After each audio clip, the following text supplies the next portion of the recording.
Rise and Shine Pilipinas, napansin nyo rin ba nitong mga nakaraang araw na medyo mapula ang ating langit during sunset? Ano nga bang dahilan kung bakit nangyayari ito? Sasabihin ko yan sa inyo mamaya. Pero tuluyan na ngang nalusaw ang low pressure area na ating binabantayan kahapon na tumawid dito sa Albay Province. Ang mga lalawigan ng Cagayan Valley, Apayao, Mountain Province, Ifugao at ang Aurora kasama na rin ang Quirino at Nueva Vizcaya ay makakaranas ng cloudy skies with scattered rain showers and thunderstorms dulot pa rin ng aktibong tail end of frontal system. Ito ang naging dahilan ng mga landslides kahapon na nararasan sa ilang bahagi ng Mountain Province.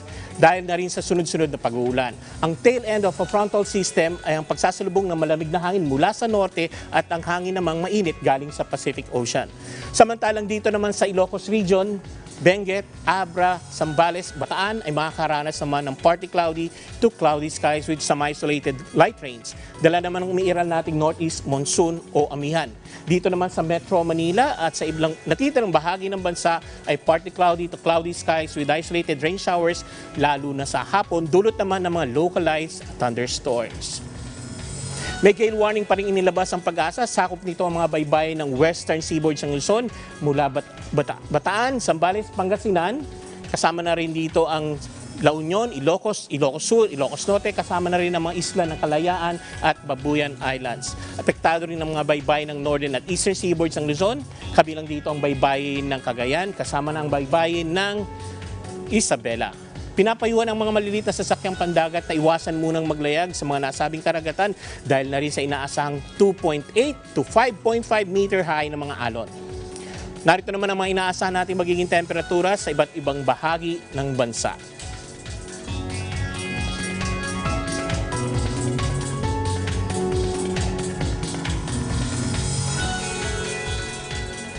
Sunrise kaninang umaga ay 6:06 a.m. at ang sunset naman ay 5:25 p.m. Kasama ba kayo sa mga nakakapansin ng mapulang kulay ng ating sunset nitong mga nakaraang araw? Bakit nga ba nangyayari ito? Yan ang tanong sa atin, kaibigan nating si Arman Gaite.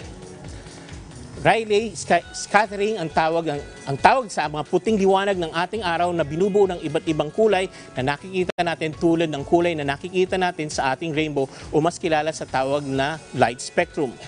Dahil sa sunod-sunod na maulap ng mga nakaraang araw, nagiging mas makapal ang air molecules na dinadaanan ng ating sunlight habang ito ay pa-sunset na. Kumpara kapag ang araw ay nasa itaas, lalo sa tanghali, mas manipis ang kapal ng ating atmosphere na dinadaanan kaya naikakalat ang color blue na nasa short wavelength ng spectrum color ng sunlight. Tignan naman natin itong kuha ng mag-inang sina Yani at Rosalina Bailo ng Gapan Nueva Ecija. Kuha nila itong larawan na ito habang papalubog ang araw. During sunset, mas makapal ang layer ng atmosphere na dinadaanan ng sunlight kaya na-absorb ang ibang mga kulay ng light spectrum na nasa short wavelength tulad ng blue at iba pang mga colors. Ang red color na may longer wavelengths ang nakakalusot at tumatama sa ating mga ulap sa kalangitan.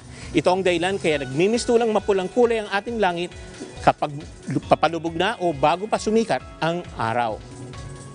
Ito rin ang dahilan kung bakit kulay red ang ilaw ng mga stoplight at taillight ng mga sasakyan. Ganoon din ang mga towers sa gabi dahil mas malayo ang inaabot ng kulay para ito'y kumpara na rin sa mga kulay na mas maiksi ang mga short wavelength nila. Para ito'y makapagbigay na rin ng babala. At yan ang inaasahan nating magiging lagay ng ating panahon ngayong araw ng Biyernes, December 4. Asahan itong magtatagal over the weekend. Ito po si Edmond Rosales na nagsasabing laging maging handa, may bagyo man o wala.